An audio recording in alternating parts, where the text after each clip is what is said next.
mes chers collègues, nous devrions tous être fiers de pouvoir débattre et de pouvoir nous exprimer aujourd'hui sur un rapport qui rappelle notre attachement aux valeurs républicaines de la France, à la lutte contre le communautarisme, à la laïcité. Mesurons notre chance, regardons ce qu'il se passe à quelques milliers de kilomètres de chez nous. Nous devrions nous dire que ce rappel de nos valeurs, de nos principes républicains, de nos fondamentaux démocratiques devrait être partagé par tous les élus, quelles que soient les sensibilités politiques, et se tenir dans la sérénité, le respect et la dignité, vous l'avez dit, Monsieur le Président, que la gravité de ces sujets impose.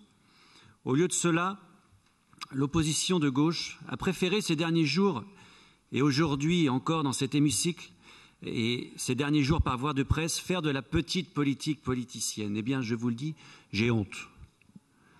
Je vous le dis très calmement, mais sincèrement, j'ai honte pour notre région quand je vois des élus chercher la polémique, vouloir exister par l'instrumentalisation et refuser de jouer collectif.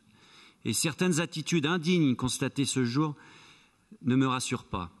Aussi, une fois n'est pas coutume, Monsieur le Président, je me permettrai de rappeler quelques vérités à notre opposition. Lors de notre assemblée plénière d'octobre dernier, notre collègue, Madame Surplis, a porté un vœu pour que la région puisse créer un prix Samuel Paty dans les lycées à l'image de ce qui se faisait dans les collèges. Notre président a considéré à raison que cette proposition méritait d'être examinée collégialement et a demandé qu'un travail avec l'ensemble des groupes politiques puisse être organisé pour qu'on aboutisse à une proposition dans 2 assemblées plénières, ce qui nous amène donc à celle qui s'est ouverte ce matin.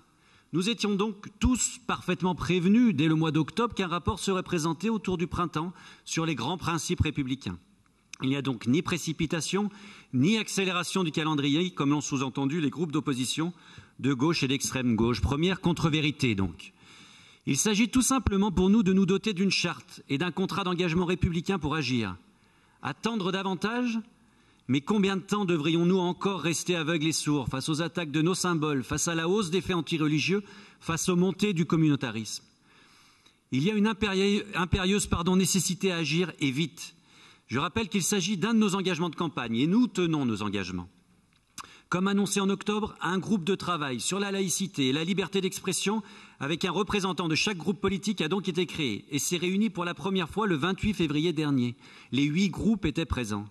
Notre collègue vice-président Nicolas Daragon a alors clairement indiqué que chacun avait un laps de temps devant lui pour faire remonter ses propositions et ses idées et que nous en tiendrons compte dans la rédaction de la délibération finale.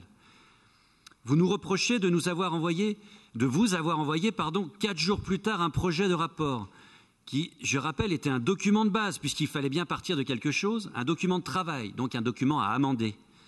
Immédiatement, vous avez préféré nous faire un procès en sorcellerie et faire preuve d'une violence rare à l'égard de notre président et des élus de la majorité. Vous avez écrit, je cite, que ce groupe d'études était une supercherie grossière, un piège pour cautionner un texte coproduit par les seuls élus de la droite et de l'extrême droite. Et comme ça ne suffisait pas, vous avez ajouté qu'il s'agissait pour vous d'un laboratoire clandestin de la fusion des droites. Nous avons été, je vous le dis, profondément blessés par vos propos et par cette virulence. Cette charte, dans son article 14, réaffirme la lutte contre les racismes et l'antisémitisme, dans lesquels d'ailleurs l'extrême droite s'est toujours gravement engouffrée. Et dans l'article 10, nous réaffirmons notre combat pour lutter contre toutes les formes de contestation de l'existence des génocides. On ne peut être plus clair. Et vos sous-entendus sont à vomir. Écrire de telles aberrations, c'est un manque de respect total. C'est même une insulte envers les valeurs que nous portons et que nous défendons et qui sont inscrites dans cette charte. Le 9 mars dernier, lors de la 2e réunion du groupe de travail, vous avez encore une fois été invité à formuler vos amendements, vos remarques, vos suggestions. Aucune proposition n'ont été produites, aucune contribution. Seulement un communiqué de presse 2 jours plus tard pour demander le report du rapport, pas pour nous dire que vos propositions n'avaient pas été entendues. Bien non, évidemment, puisqu'il n'y en avait aucune. Seulement un communiqué pour injurier, être dans l'agressivité, la mauvaise foi, la malveillance. Cette délibération mérite un débat exemplaire, de la hauteur et de la dignité. Mais parce que finalement, qu'est-ce qui vous gêne? L'article 2 de cette charte qui rappelle que nous sommes attachés au symbole de la France, que sont son hymne, son drapeau tricolore, sa devise?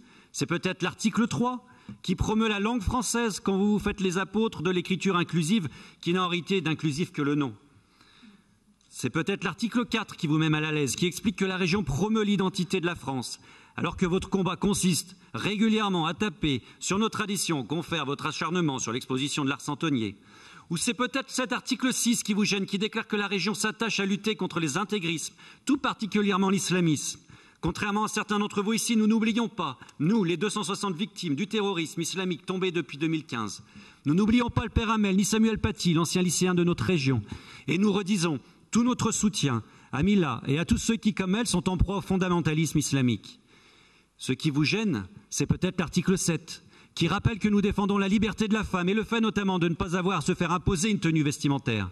Il est certain que lorsque l'on soutient les politiques du maire écologiste Éric Piolle, qui défend le burkini, qui défend le combat des hijabeuses, on peut comprendre que vous soyez mal à l'aise.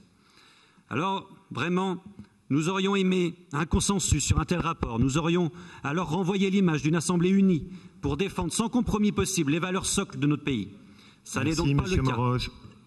Merci beaucoup. Merci à vous.